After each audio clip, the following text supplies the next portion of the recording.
Hey guys, Tony here with Nothing But Car Reviews.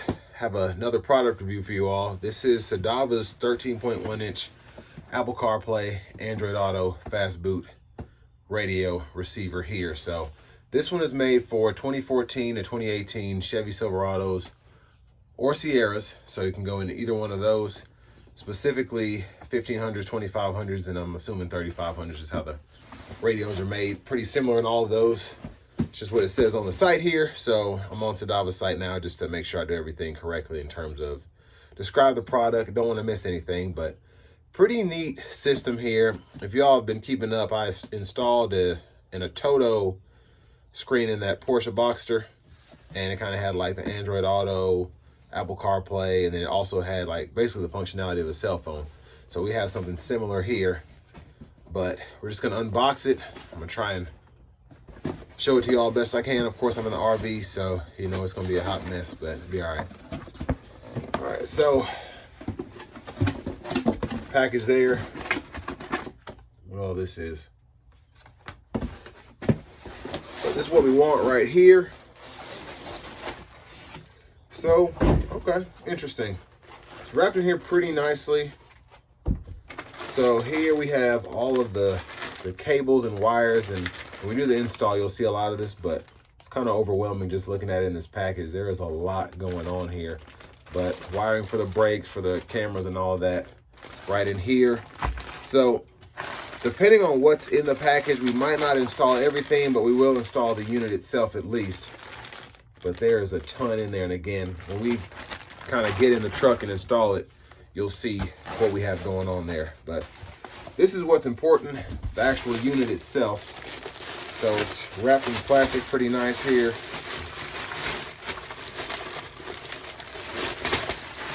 And then it's wrapped in more plastic.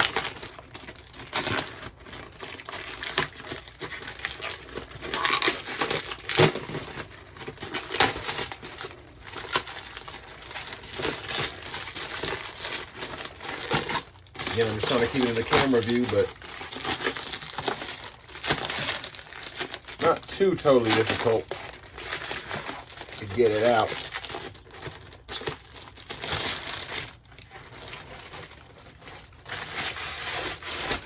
So that's actually pretty nice. So nice unit here, as you can see, and then you just fit your old AC controls right in there, where you have the dual knobs here for whether you have the dual zone climate control or just the single zone climate control. If you have the single zone, temperatures on this side or vice versa, and then fan speed is on the other, and then if you have the dual zone, you know, you have both of those knobs there for either side in terms of just setting the temperature. But it's a quick look at it. So it seems like it's going to be pretty straightforward install. Again, there's a lot that goes into it, but for the most part, this should be pretty simple. Again, just might take some time, so just bear with us, and we're about to put it in the truck. All right, so we have a 2016 Silverado we're working on here. We're gonna take a 10mm and undo the negative terminal right in there. Always do that before you start working with electronics on your vehicle, specifically the radio, but really anything. Just better to be safe than sorry. Just takes a few seconds. So we're gonna get that off, and then we're gonna get started. So next, trying to get some light in here for y'all, but we're gonna pry the cover off here.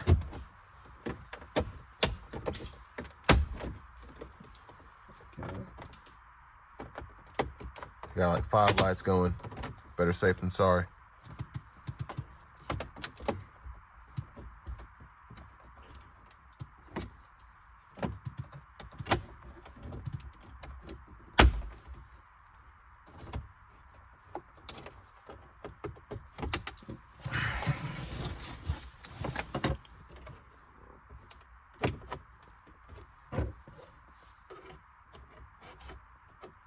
And it's always good to have your pry tools.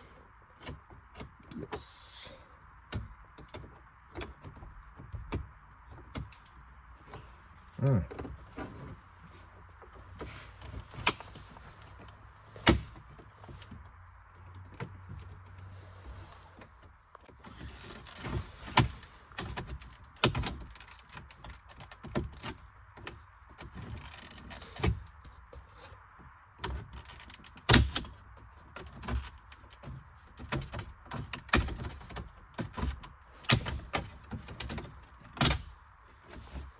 As you can see, that comes off. Then we want to get the wires for the heated seats right there. Unclip those, because those are actually built into the trim piece itself.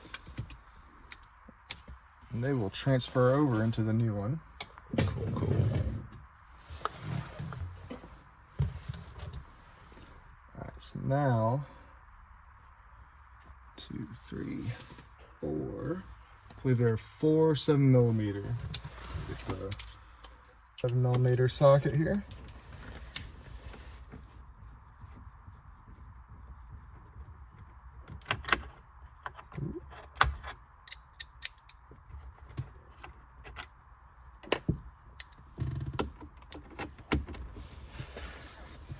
So that's going to be all the sockets, right?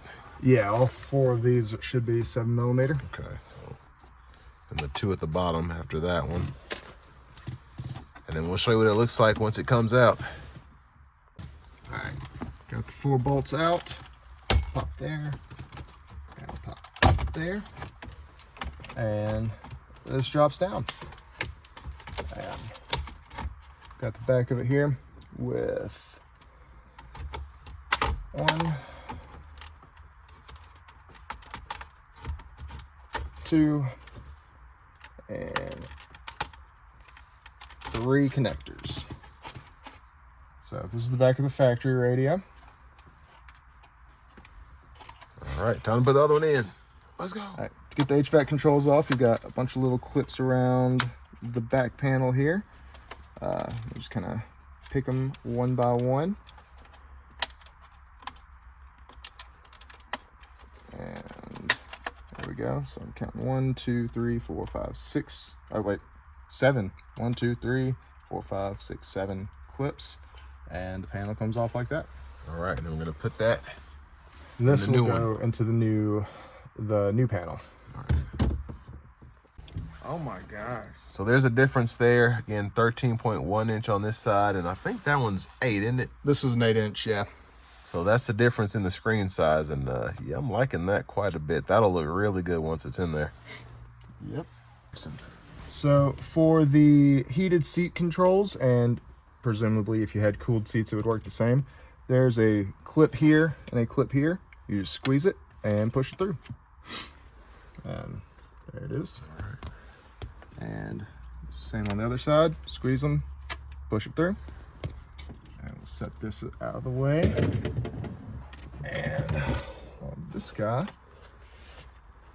gonna clip these in. Squeeze them, push them out of the way. Squeeze them, push it out of the way. So if you don't have the heated seats, you can just leave those covers there, but if you do, you can use your old heated seat controls and just put them back in the radio like that. So, gotta get the orientation right. So take the control, pops right in. Sweet. That is, there we go. All right, installing the HVAC controls, you want to get these lined up. Make sure you get it lined up front here.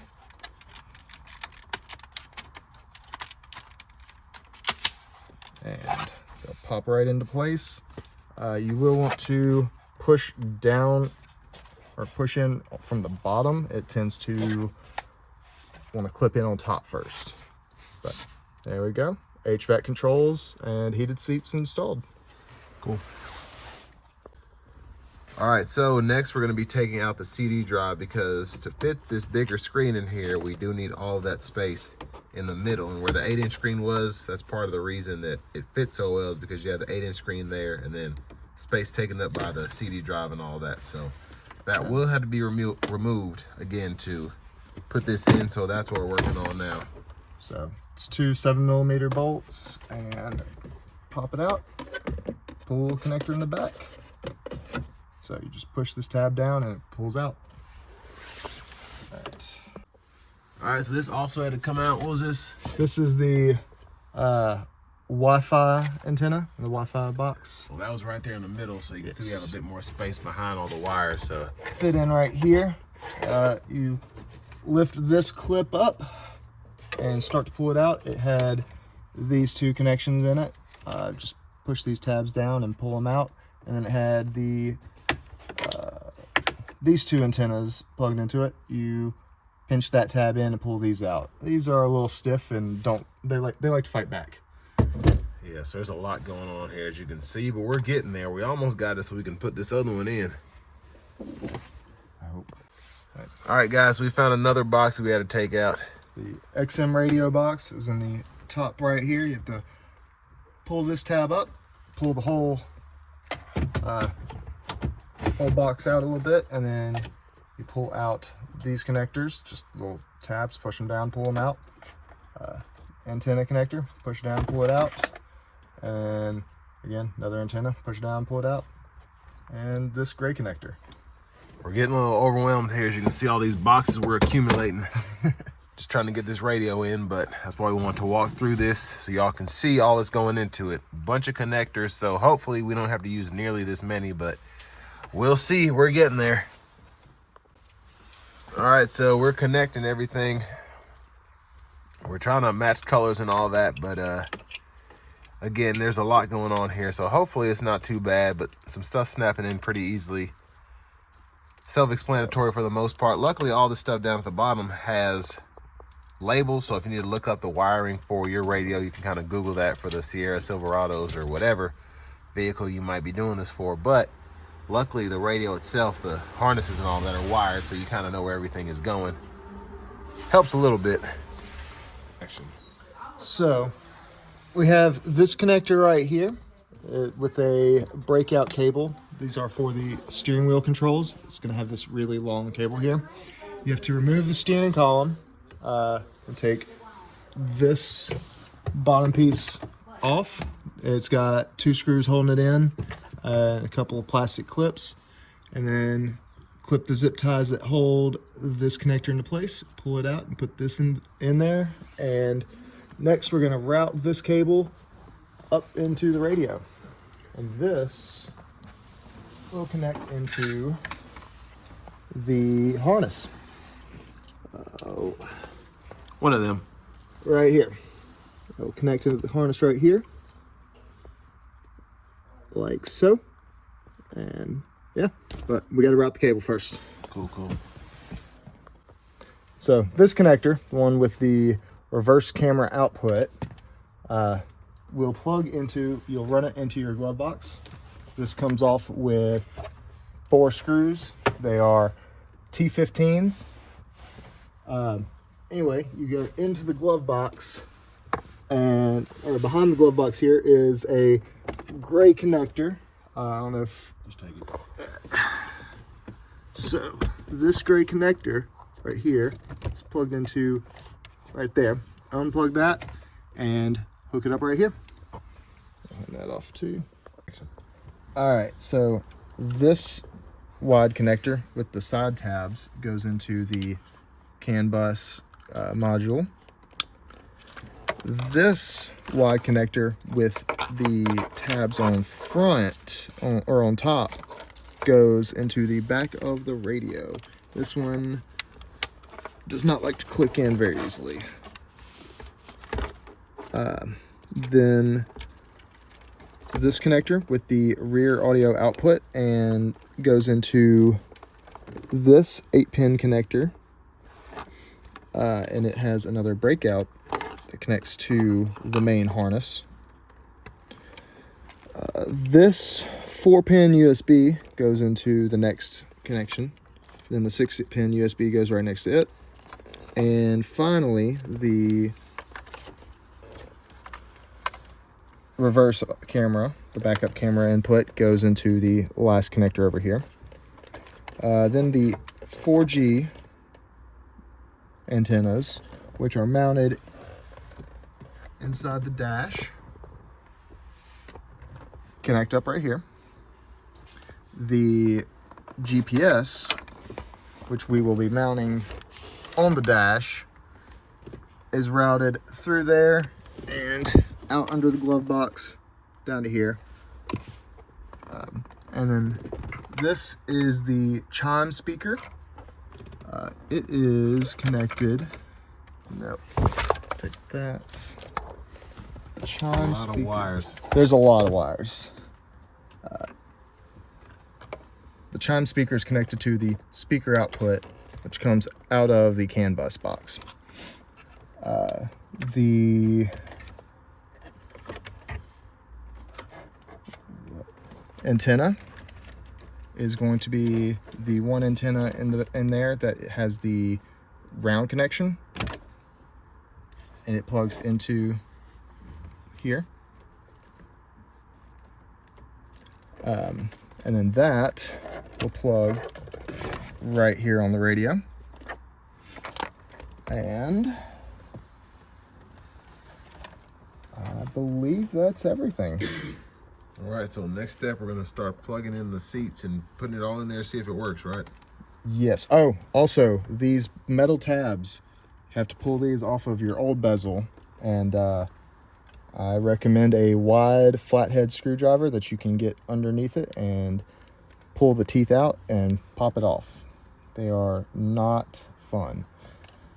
All right, next is to hook it up and test it out.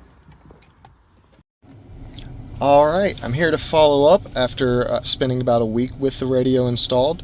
It is an Android 13 radio with 8 gigs of RAM and 256 gigs of onboard storage. It has a 1200 by 1920 display, and it is basically an Android tablet. So it has the Google Play Store, which means you can download pretty much any app you can imagine. And one of the big features is it has wireless Android Auto and Apple CarPlay, as well as wired Android Auto and Apple CarPlay if you prefer the wired. Another thing is it has a full DSP and with a adjustable equalizer. I believe it is a 31 band equalizer. Maybe it's a 48. It has it has basic DSP functionality.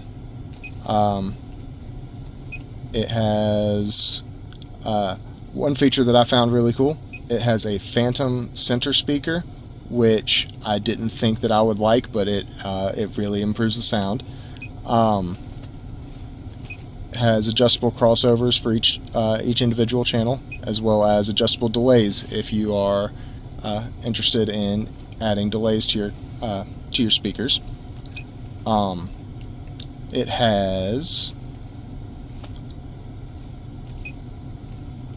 onboard Wi-Fi. It has onboard GPS, as well as onboard 4G LTE if you have a SIM card for it. I do not have a SIM card installed, but if you do, if you would like to install one, it's very simple. We showed the holder earlier, the SIM card holder earlier. It has onboard Bluetooth, as well as a whole myriad of other adjustable settings. One thing that I did notice whenever I did not have sound when I first booted it up, I had to come in and adjust under the factory tab. You go down and had to adjust the digital amplifier output mode. Just tap it over to speaker mode and then back to line output mode, or if you want to use it in speaker mode, keep it in speaker mode. And that fixed my sound issues. You are able to adjust a ton of features. One of the settings that I found very useful is you can add this little quick select button, which allows for easy adjustment of the volume if you don't want to use the steering wheel controls. It also adds for an easily accessible home button instead of having to swipe down from the top if you're inside of an app. And there's also this quick select tab. Oh, if it'll come out. There we go. That also has, you can have the volume buttons right there, or you can make it a small app drawer. Also, the factory apps that it has installed, it comes with YouTube. Phone link is where you go for the CarPlay and Android Auto. It has Chrome, Spotify. Also, if you want to adjust any of your vehicle settings that were normally done through your radio before, go over here to car settings, go here, and they're all right in there.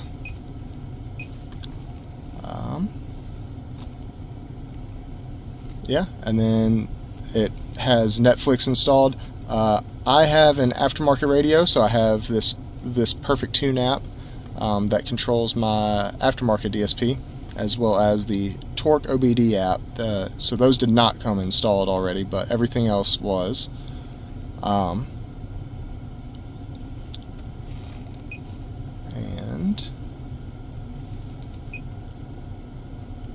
yep, there's yeah, so far it has been a great radio.